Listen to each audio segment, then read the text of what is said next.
Hi guys, nandito na naman kami sa Christmas party ng aming Papa Syong. Dahil syempre, Christmas party, may kainan. Ayun na nga, pumila na nga kami dito. Syempre, may lechon, kaya itong kasama ko excited. 2 PM na nga guys, kaya gutom na kami. Buti na lang, kumain kami bago umalis ng bahay. Kasi syempre, ganito talaga pag party, hindi talaga tumatama ang oras na sinasabi nila. Ang sabi, 10 dapat nasa venue niya. Kaso lang, yung iba, wala pa 1 na ng tanghali o hapon, wala pa rin sila. Syempre, dapat hintayin para sabay-sabay kumain. Ayun nga, kumakalam na nga sikmura namin kasi syempre pagtawag, dali-dali na kami pumunta para sunggapan yung pagkain, diba? Aligo na nga pala itong kasama ko kahit gutom siya, pero hindi niya iniinda. Dahil syempre, pag may swimming pool, itong kasama ko, hindi talaga to aahon hanggat hindi mo pinapaahon. Kahit lamig na siya at ibang kulay na yung labi niya, hindi pa rin aahon kasi nga sabikin sa swimming pool, sabikin sa swimming, gustong gusto lagi yan sa tubig. Kaya ayan, kahit nagugutom na, hindi niya iniinda.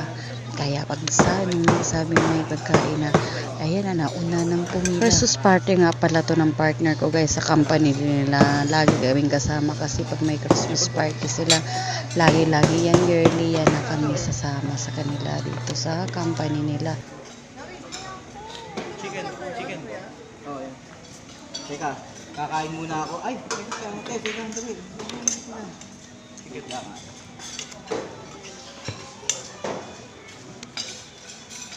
Gulay.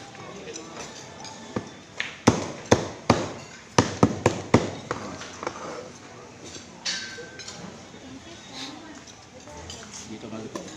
Yun, no? Sarap.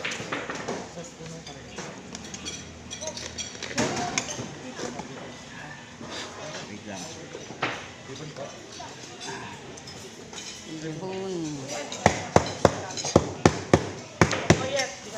Teka, dito.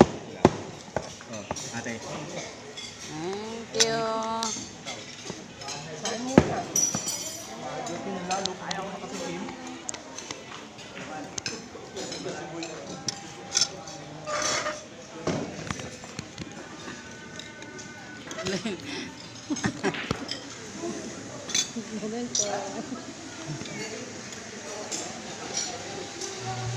Kain tayo guys. Hanggang dito na lang. See you next vlog.